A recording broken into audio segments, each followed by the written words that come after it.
जयंती मंगला काली भद्रकाली कपालिनी दुर्गा क्षमा शिवा धात्री स्वाहा स्वधा नमस्तुते।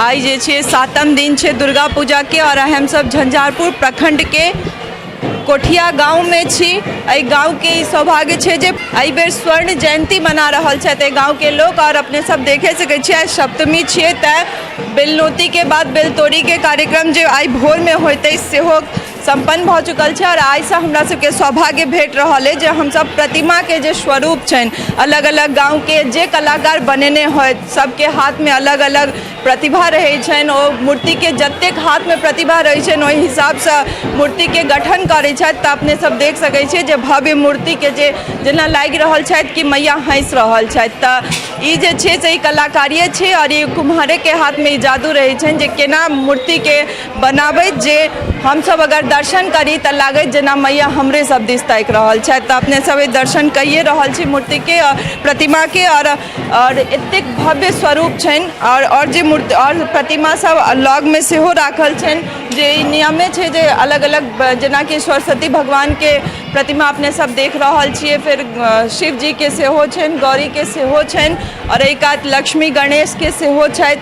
त लगभग जे छे हर गांव में हमरा सबके ई जे भव्य मूर्ति जे रहे छथि दुर्गा जी के ओहि संगे जे प्रतिमा सब रहे छथि सेहो एहने भेटैत अछि जे कतौ लक्ष्मी गणेश सब जगह एहना ही रहे छथिन हर मूर्ति।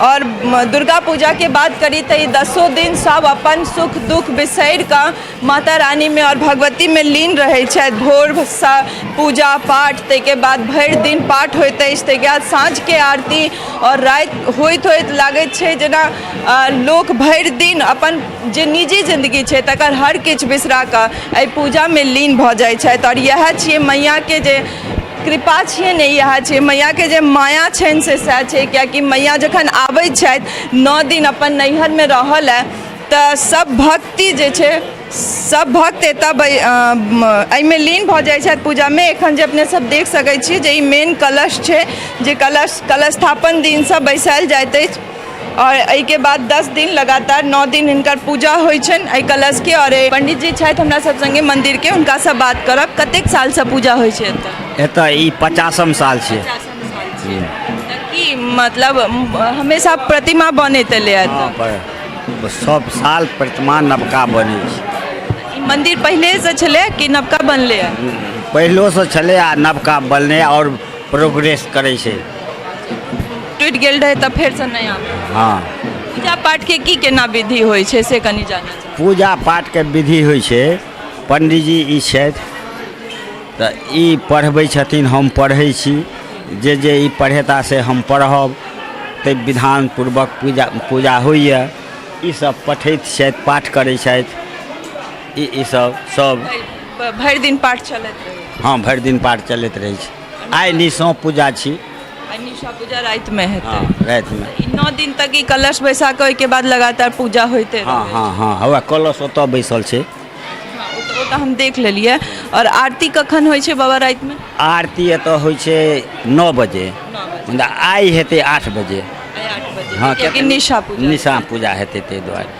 बहुत गाम में हम सब इहो देखलिए जे मैया के स्वरूप के प्रतिमा जे छै पहले दिन से ओकरा माने उघार सब देखे छै लेकिन ज्यादातर हमर से के इम्हर जे गांव सब छै ओहिमे सप्तमी दिन मैया के स्वरूप देखे। हाँ हाँ एतौ सएह छै बेलनोती होइ छै ओहिके बाद क्या तब ओकरा तैयार नहीं रहे छै मूर्ति वो रात में सबरा तैयार केलकै हैं। आई भोर में भेल हेतै बेलतोड़ी। हाँ है भोर में बेलतोड़ी की नियम होइ छै कनि जानू।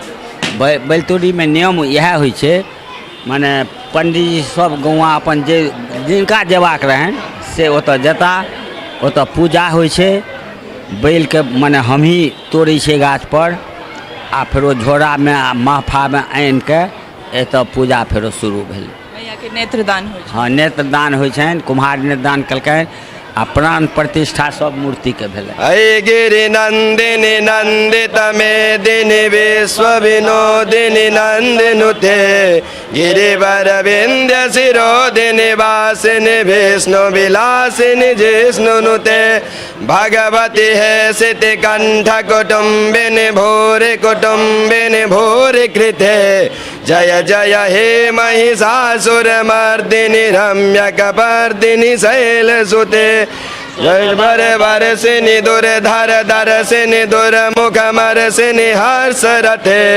त्रिभुवन पोषिनी शंकर तोषिनी कलम सघोषिनी घोष रथे धनुजनि रोषिनि मत शोषिनि निरोषिनि सिंधु सुधे जय जय हे महिषासुर मर्दिनि रम्यकपर्दिनि शैलसुते जय जय हे महिषासुर मर्दिनि रम्यकपर्दिनि शैलसुते। सुनलो अपने सब कह रहल छथि जे मनोकामना लऽ कऽ एतऽ भक्तगण आबै छथि से पूरा होइ छै और ई माता रानी के कृपा छै। अलग अलग स्वरूप में अलग अलग जगह रहै छथि, अलग अलग गाँव में, लेकिन छियनि हिनकर एकेटा रूप। तऽ जे मन से एतऽ एतै या जे आराधना करतै, जे अपन मन में कोनो मनोकामना लऽ कऽ हुनका लग एतनि तऽ मैया पूरा जरूर करै छथिन। तऽ हमसब चलै छी फेर कोनो नव गाम में नव भक्तगण संग अपने लोगन के सोझा आयब। ताबे धरि मैया के दर्शन केबे केलहुँ हँ कोठिया से, चलै छी फेर कोनो नवका गाम में।